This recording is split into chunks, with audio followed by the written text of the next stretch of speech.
This evening's edition of Lifelines with the fifth programme in our rebroadcast of East, West, Home's Best, a series of 9 weekly programmes compiled and presented by Sandra Naidu, in which individuals from 9 different countries talk about their expectations and experiences of life in Britain. In tonight's programme, we present the voices and views of a number of people who've come to this country from Trinidad.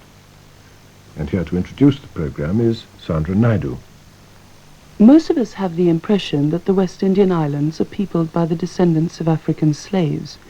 But what's not often recognized is that after slavery was abolished, the system of indentured labor took many Asians to different parts of the world, South Africa, for example, and also to Trinidad, one of the largest of the Caribbean islands.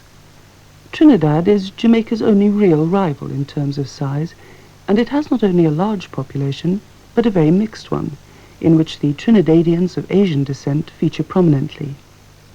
For those Trinidadians who've settled in Britain, therefore, there is now an extra dimension to their lives, for on the face of it they could claim identification with Trinidad itself, with India, often only 2 generations back, and of course with the United Kingdom, and not only because they now live here, but because the British tradition has always been a very strong one. Trinidad used to belong to the Spaniards, the Caribbeans. But Lord Lansdowne took it from the Caribs, and he brought the Indians and the Africans to work there. That's how it became English. He was an Englishman, didn't he? So it became part of the Commonwealth. That's what we were taught at school.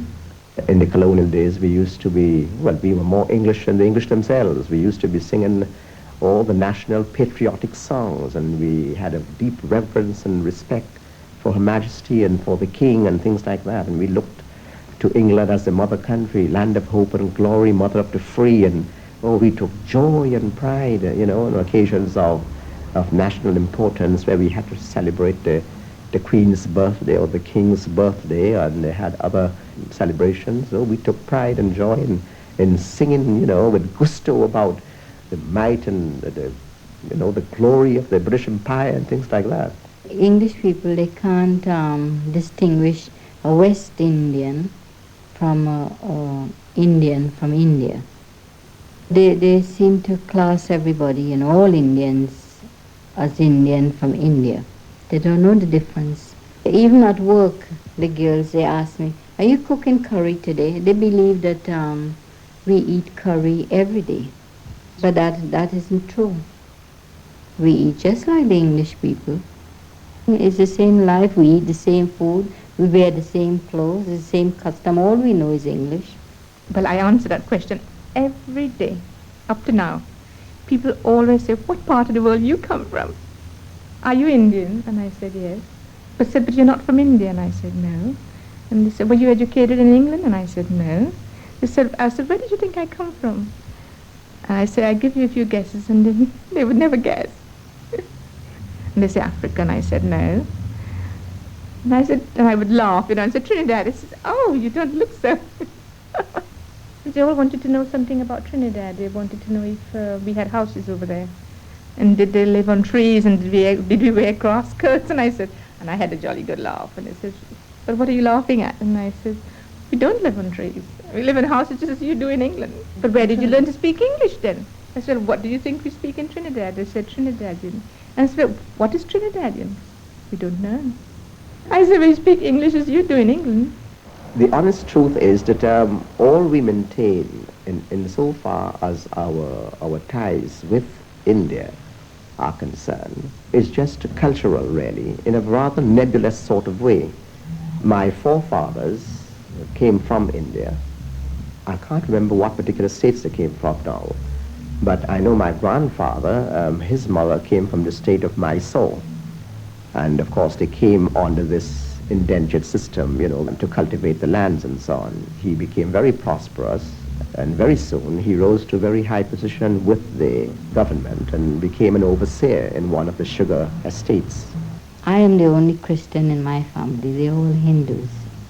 And mixing with the Negro children, Indians are very strict with their children, with their daughters especially. And when we have to go out on little outings or so, my granny would say, no, you can't go.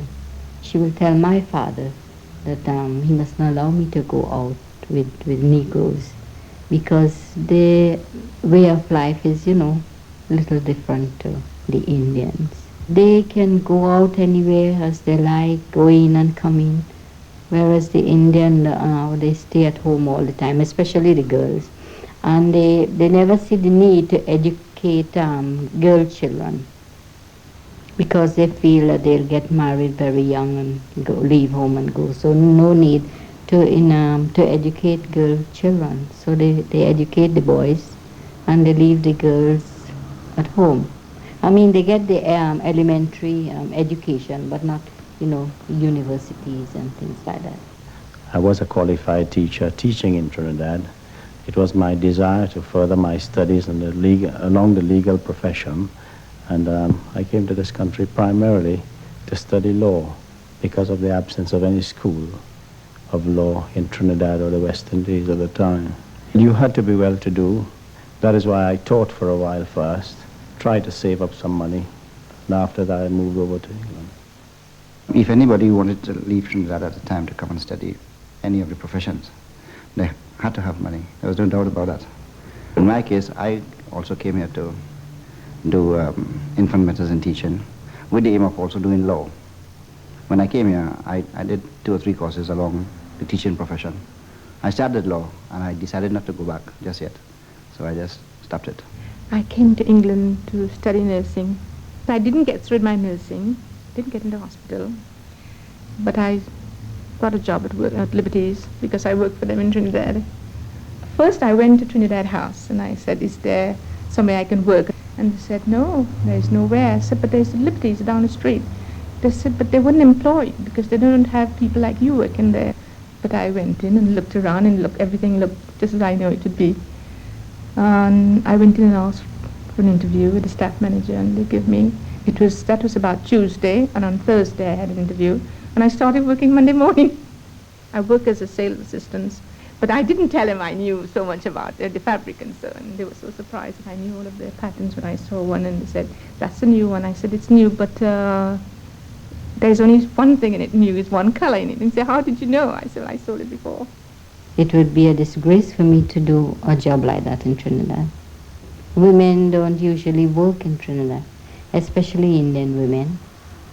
I'm so lonely here alone when the children is at school and their daddy's at work. So my doctor advised me to get a little job. My first job was Elizabeth Arden. And I think I was the second colored person to work in that factory. And I worked there for about 5 years. And they always put me at the head of the belt.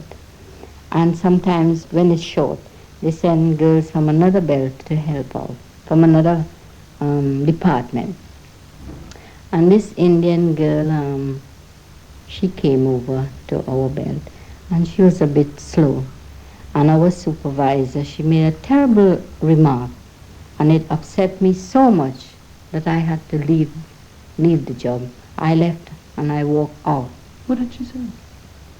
She said something terrible. I wouldn't like to tell you what she said.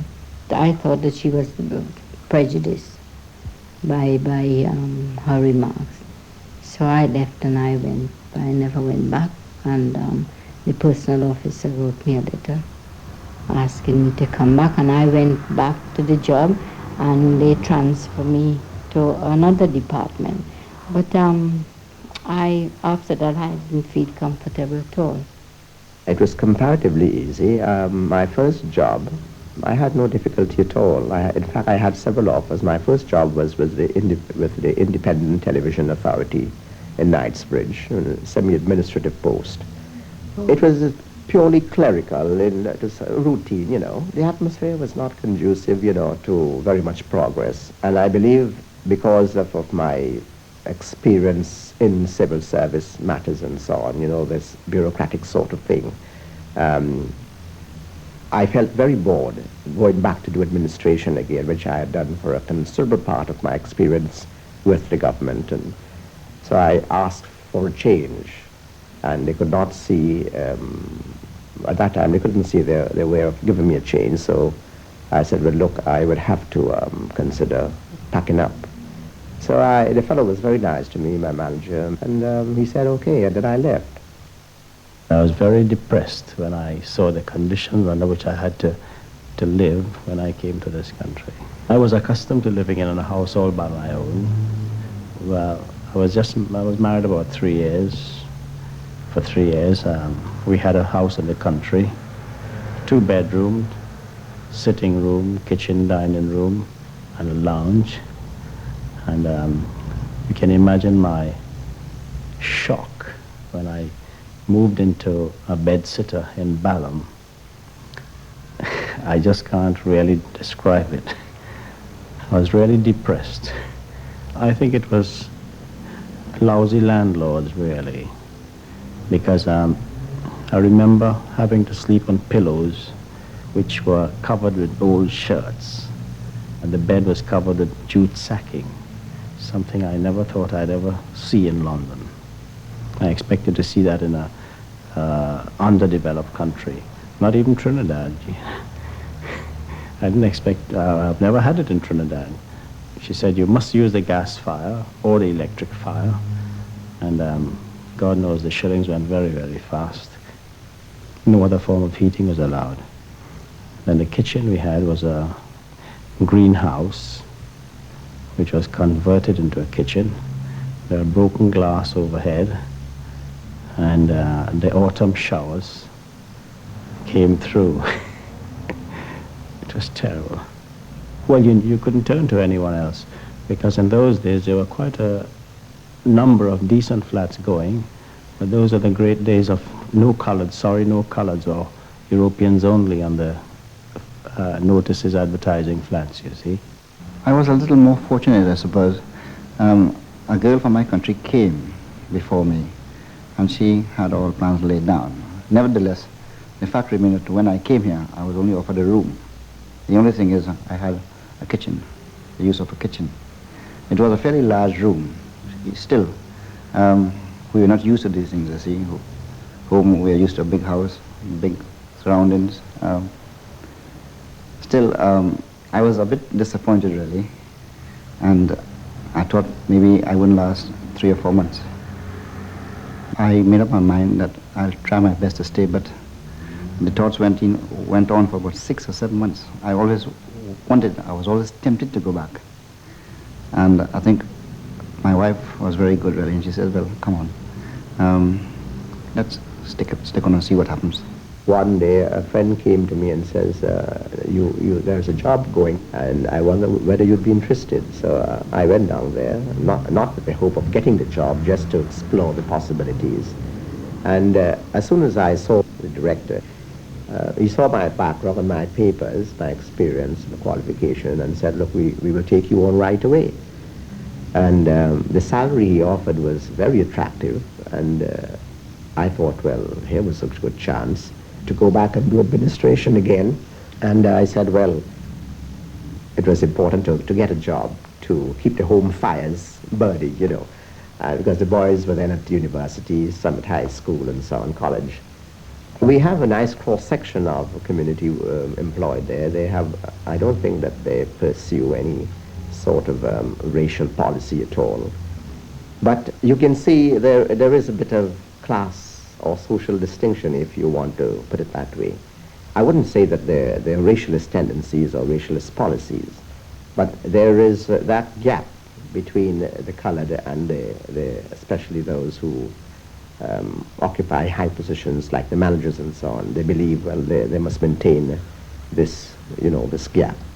There is some degree of socializing. Some of the managers, they're very nice, and they don't show any tendency of race discrimination or so. But some of them do have it. You can't really pinpoint and say, well, I can accuse Mr. X or Y of this, but it is there. They prefer not to be seen with you. They prefer to fraternize with their own people, to mix with their own people. My particular manager, he's a very nice chap. On the surface, we get on very, very well. But I think that he has or holds very, very strong views that because he's English and he's manager of that particular section, that he must keep aloof, keep away a bit. The paradox of the situation is that the very Englishman in Trinidad would have no hesitation in mixing freely and unreservedly with the other people, the other sections of the community.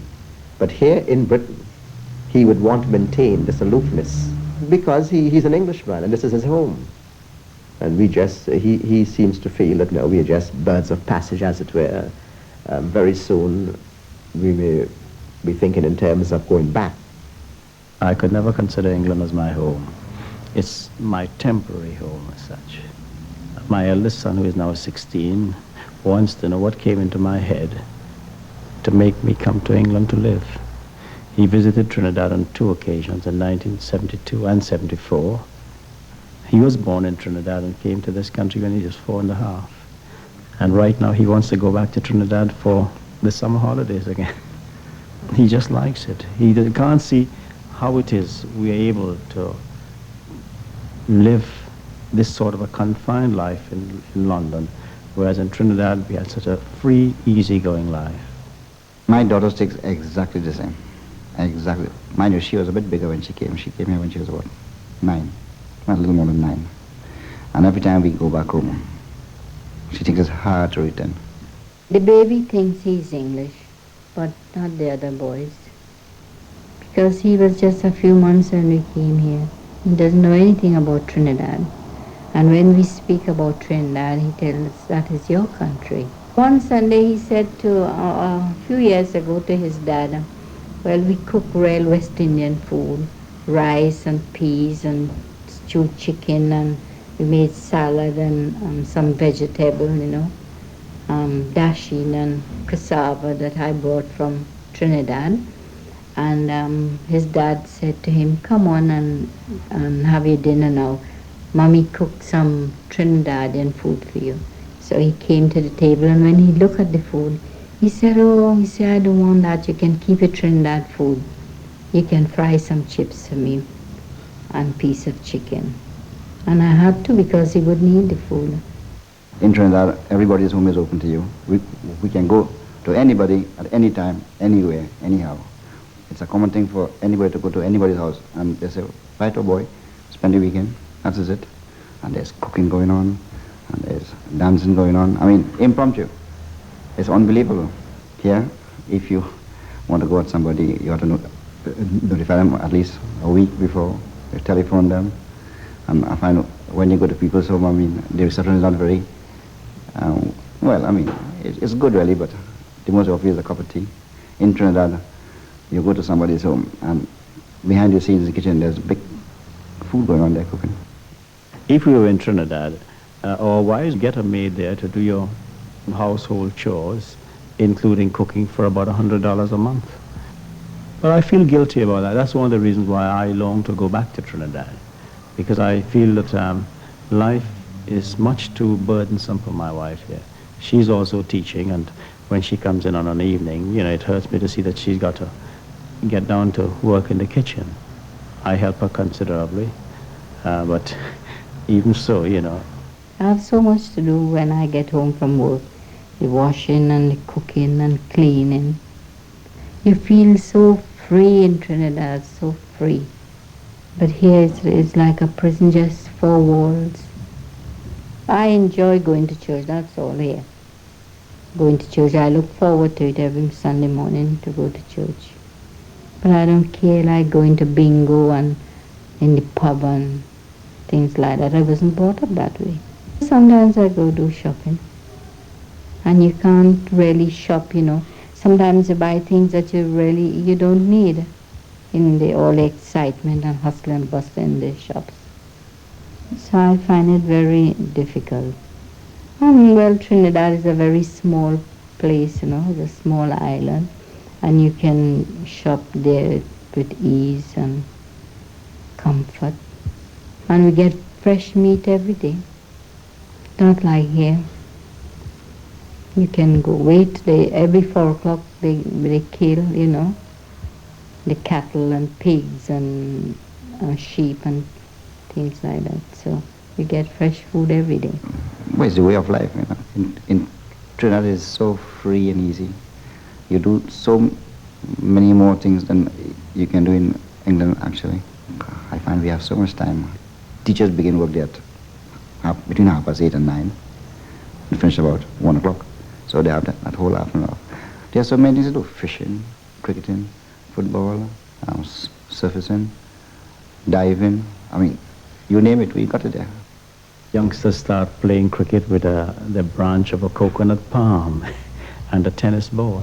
You'd find most of our West Indian cricketers today started off in that way, with an ordinary tennis ball and the stalk of a coconut palm leaf. I think in Trinidad you have much more time. There's much more time for leisure. There are not all these pressures on you. Life is much too hectic in London. You seem to spend the evening preparing for the following day's work. You spend the weekend preparing for the following week. One day the wife and I, after it must have been about a few months, and we said that we would take a walk around and see where we could find an Anglican church. So we walked around in the area, and we saw a Roman Catholic church, and when we made inquiries, they said, well, this is not an Anglican, this is a Roman Catholic church. And we walked a bit again, and then we came to the present St. Stephen's Church. And we made inquiries and said, yes, this is an Anglican church. And it was more or less the same type of church building you found back home. And we went in and we made inquiries, and he said, certainly. And he sent one of his curates, I don't know who it was, over to see us after that, just to make sure that we understood everything, you know, and bring us up to date. And then we began worshipping there. I think that there is some difference with respect to the services themselves, the church services.